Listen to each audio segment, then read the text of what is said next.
Hey everyone, it's Ethan or Miist back again for another video today, and welcome back to the channel, guys. We're here again for yet another video. I'm going to try to be quick with this one because I'm sick. I think I mentioned it in one of my videos last week, but I'm not feeling great, and I've got a pretty bad cough that I'm going to try to avoid throughout this video if I can. So let's get right into it, starting it off with my least favorite movie of the week, which is Romeo and Juliet. Directed by Baz Luhrmann. I had one of the worst times I've ever had while watching a movie. This was one of the longest movies I've ever had to watch in my life. This was an absolute chore to sit through, and I fucking hated this movie. A 7 out of 100. That is kind of one of the themes for the week, because I really wanted to watch a lot of love or romance or rom-com, Valentine's Day kind of movies last week, so I watched a lot of romance movies. Anyways, let's move on to Presents, which is a new movie, of course, directed by Steven Soderbergh. It was okay. It was just fine. Ranking at 52 out of 100.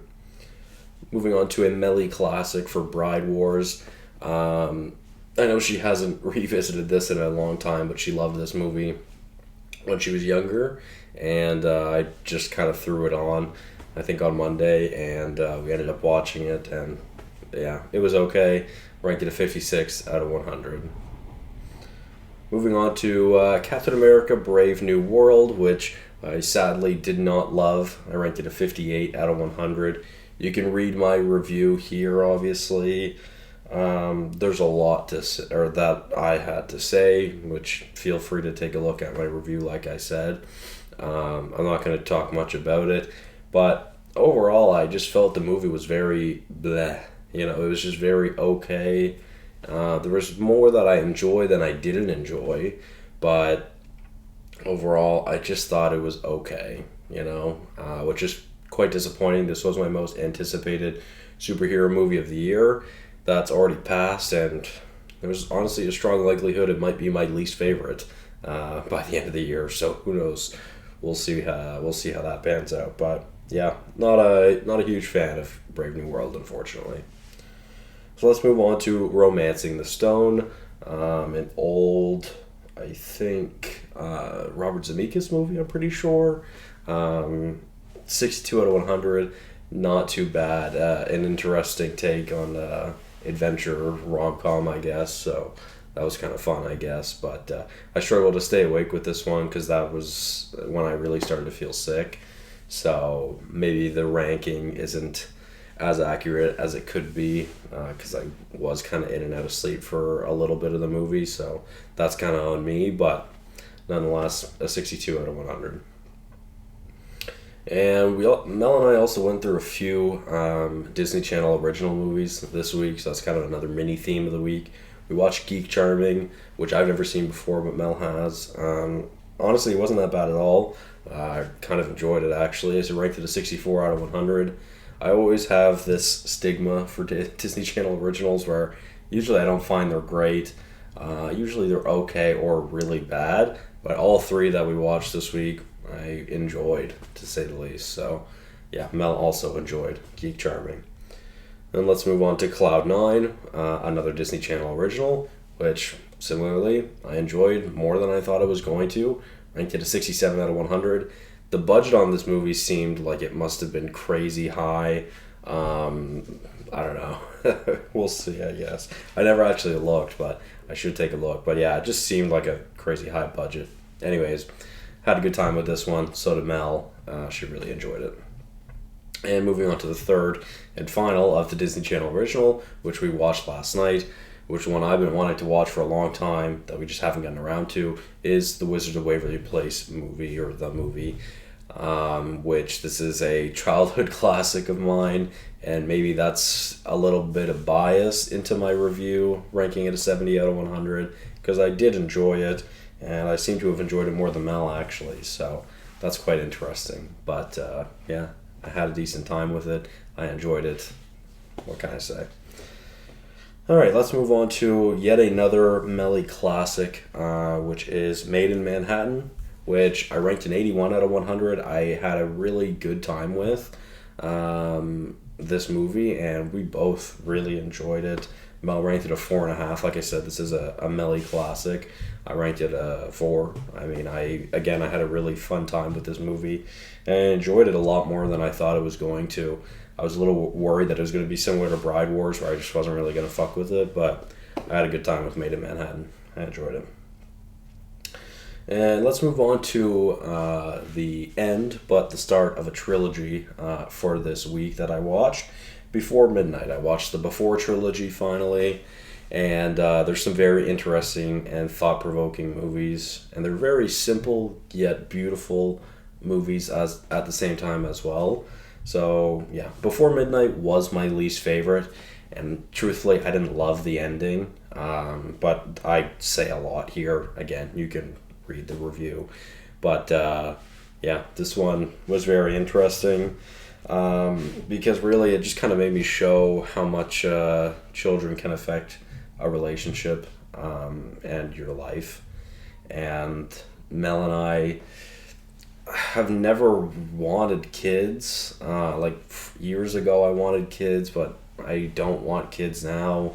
And Mel doesn't want kids. She's never wanted kids, but sometimes she does. So I don't know. This movie kind of just makes me not want to have kids even more. And we always make jokes about whenever we hear like bad kids and stuff that's free birth control. I just don't think we're ever gonna have kids because we want to do our own thing. Really, like we have Betty, and that's all that we need. You know, maybe another cat eventually. But anyways, Before Midnight, 82 out of 100. Let's move on to The Notebook. Now, although I don't think this is a perfect movie or anything, I see a lot of mixed reviews for this movie.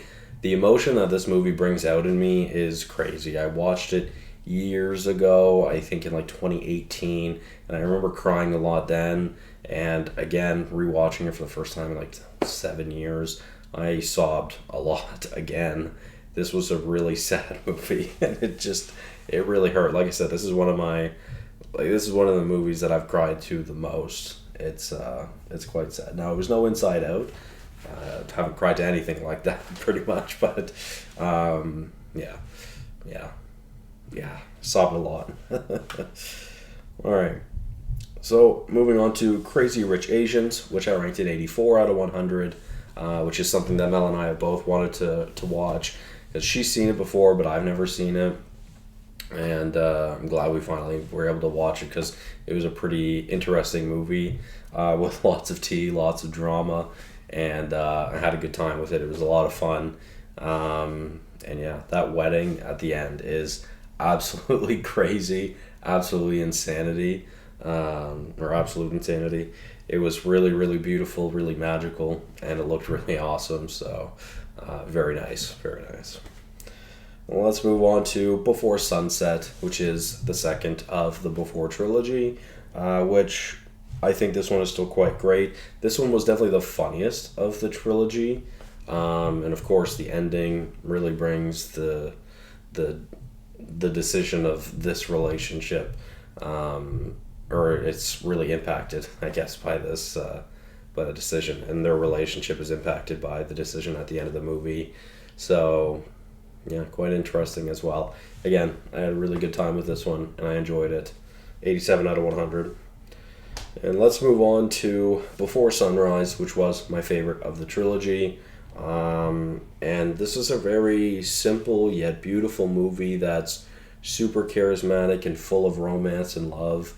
And our leads of Julie Delpy and Ethan Hawke are both wonderful together as well. They have a lot of chemistry, I find, and they were really great to watch.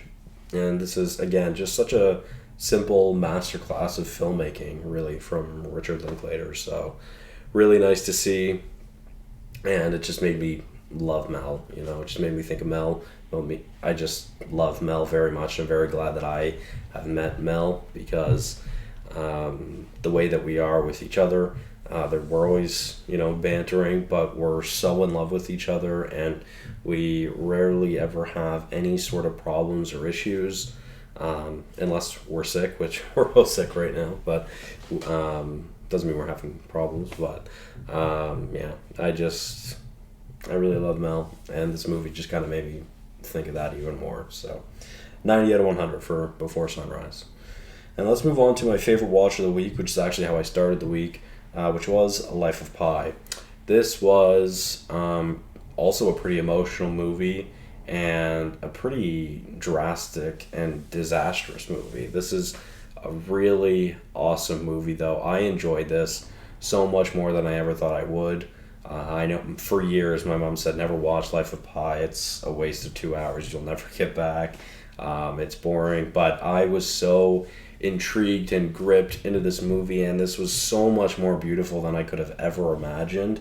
It was really, really fantastic, and I absolutely loved this movie. I had a great time with it. I ranked it a 93 out of 100, and it easily became my favorite Ang Lee movie so far.